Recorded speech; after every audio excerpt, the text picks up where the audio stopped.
माता की जय। जय महामाई, जय महाकाली, जय माता मशानी। तो एक बात थी हमारे दिमाग में जी। कि हमने आपको शमशान में पूजा करते देखा।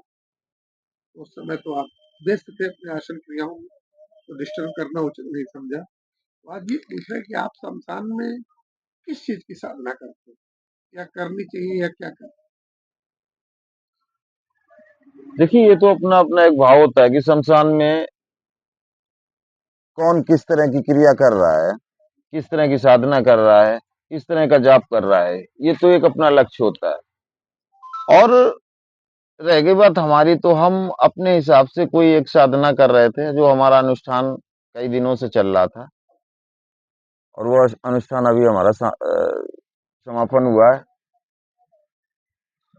और रह गई बात, दूसरों की तो नहीं बता सकते, क्योंकि जो शमशान क्रिया होती है वो उग्र क्रिया होती है। और जाहिर सी बात है, जो शमशान में साधना करेगी वो उग्र की ही करेगी। हैं? तो क्या ये बताएंगे अपने दर्शकों को उग्र में किसकी साधना करते देखिए, शक्ति और क्रिया के बारे में तो शायद हम वीडियो में नहीं ओपन कर सकते हैं। इसमें थोड़ी समस्या ये आती है कि आजकल कुछ नए साधक हैं, नए बच्चे हैं, वो क्रिया को सुन के कि बाबा जी कर रहे थे तो चलो गुरु जी के उसमें हम भी कर रहे हैं। तो ऐसा नहीं, अगर कोई भी साधना बगैर सोचे समझे, बगैर गुरु के बैठ गए, तो ये कोई बच्चों का खेल नहीं, हंसी मजाक नहीं है। ये कहीं ना कहीं आपको साइड इफेक्ट करेगी जरूर। तो क्या गुरुदेव शमशान में भूत प्रेत या साधनाएं होती हैं?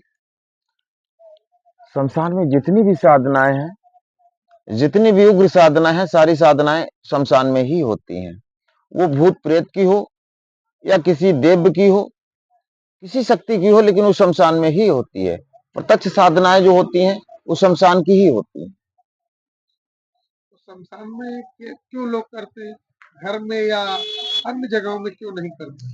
देखिए, कारण ये होता है कि शमशान में जितनी शक्तियां हैं, सारी शक्तियां वहां पे होती हैं। दूसरी चीज ये है कि शमशान जितनी उग्र शक्तियां हैं, उनका सबका एक डेरा होता है, एक अड्डा होता है, एक स्थान होता है वहां पे। क्योंकि जहां पे महामाई काली होती है, वहां पे सारी शक्तियां होती हैं। और वहां पे भगवान शिव, माँ काली जब विराजमान है, तो सारी शक्तियां वहीं होंगी ना। जितनी भी उग्र शक्तियां वहीं होंगी, छोटी हो या बड़ी हो, कोई भी शक्ति हो वहीं होंगी।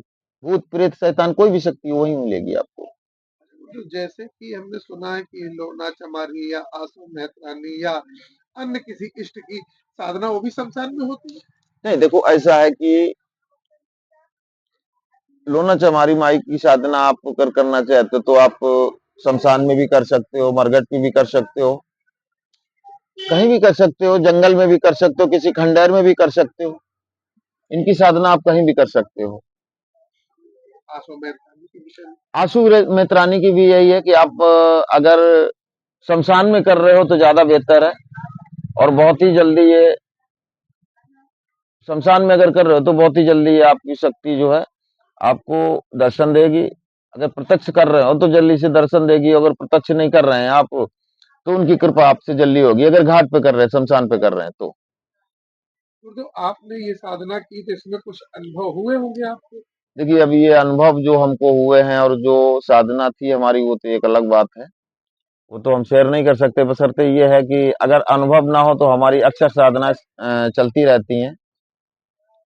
कभी 3 दिन की कोई साधना होती है, 3 दिन की जाप होता है, 3 दिन का करके आते हैं, या तो 7 दिन का है, 11 दिन का भी होता है, 21 दिन का भी होता है। अब ये तो हमारे पे डिपेंड करता है कि हमें किसका जाप करना है, किसकी साधना करनी है।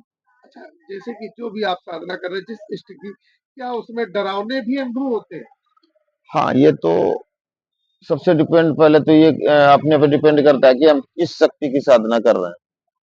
कुछ शक्तियां ऐसी होती हैं बहुत ही भयानक, बहुत ही डरावनी होती हैं। और कुछ शक्तियां होती हैं जो अपनी कृपा हम पे करती रहती हैं। और अगर हमारे इष्ट मजबूत है ना, उन पे हमको भरोसा है, अपने गुरु पे हमको भरोसा है, तो फिर कोई भी डरवानी नहीं है। आप अपनी क्रिया विधि विधान से समय से करें, निष्ठा भाव से करें, कोई शक्ति डरवानी नहीं। क्योंकि जिस शक्ति की आप साधना करते हैं, उसकी आप पे कृपा तो बनी ही रहती है। जिस भी शक्ति की आप करेंगे, उसकी कृपा तो बनी रहती है।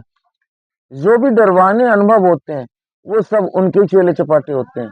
जिस शक्ति के जिस इष्ट की आप साधना कर रहे हैं, उन्हीं के चेले चपेटे होते हैं। वही आते हैं हमको हमारी साधना भंग करने के लिए, हमारी साधना तोड़ने के लिए।